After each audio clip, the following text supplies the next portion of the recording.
Welcome back to the show, folks. That's right. If you feel like you're on the crazy train, wait till you hear this next story.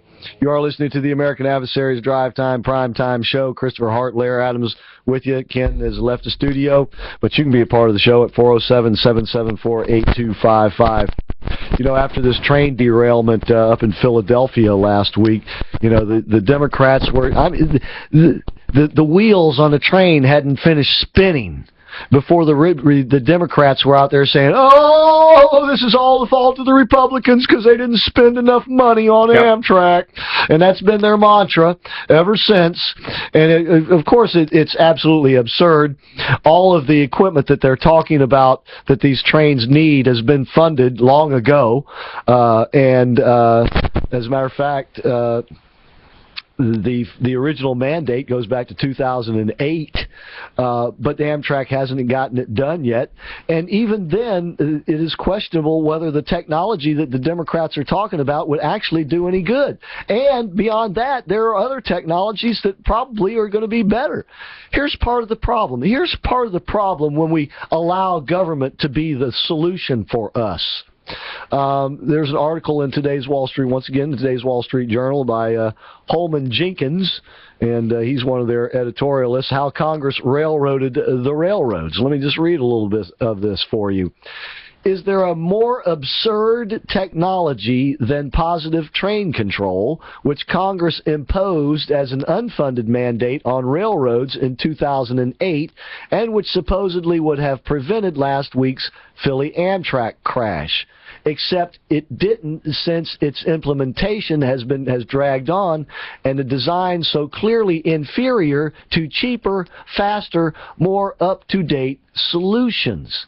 In other words, technology has advanced since this 2008 mandate, but Congress, because they made the mandate, why, they don't have to mess with it anymore, right? The train companies, all the trains are supposed to take care of it. And money was provided with later funding with Amtrak to update it. Now, what this positive train control amounts to is, it kind of takes us back to the 19th century, because what they would have to do is install basically radar towers, radio antennas, radio antennas all along the track. Yeah. Okay, so that the radio antennas could monitor the train.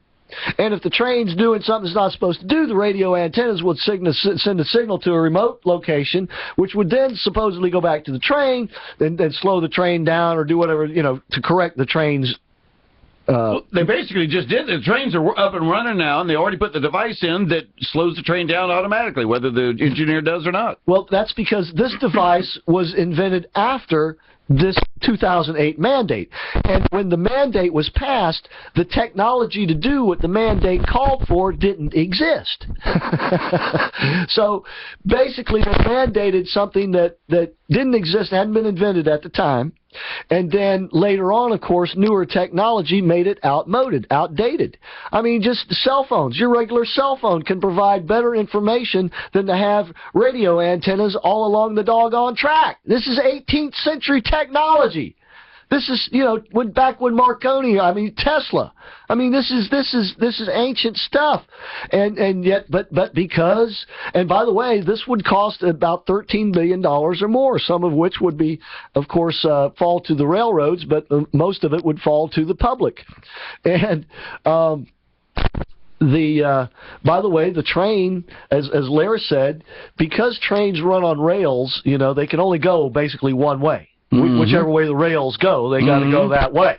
And so it would be very easy with modern locomotives just to program into the computer on the locomotive basically the layout of the track. In other words, with this computer software... We got cars that can drive themselves. And that's what he points out in the article. A Google car can interpret all kinds of different variables that tracks don't have to worry about. Exactly.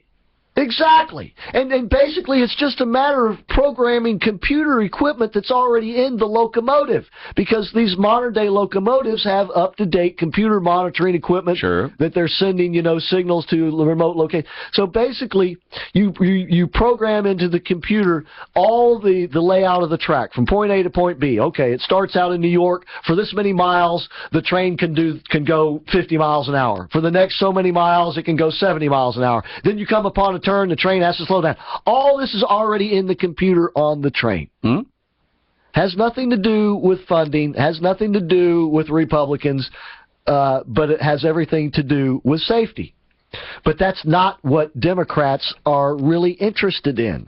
Oh, they might tell us that they want us all to travel safely. They might tell us that they're there to make sure that we do so. But at the end of the day, in fact, people dying on the tracks in Philadelphia, the Democrats profited from it because they went out and they made their political point. Used it. And exactly. They used it to make the death and destruction, then use the death and destruction to make their political hay, to make their political pay, if you will. It's blood politics, politics of the worst sort.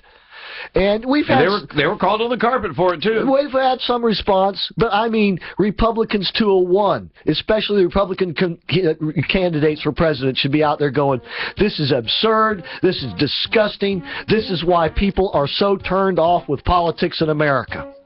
All right, folks, I hope you're not turned off by us, because I hope you'll listen to us. Now, the Rays pregame show is coming on, so you'll have to listen to us on am660theanswer.com, or, of course, you can have already downloaded the free app into your smart device where you can listen to us on your iPhone or laptop or whatever. AM660, we'll be right back. The Answer.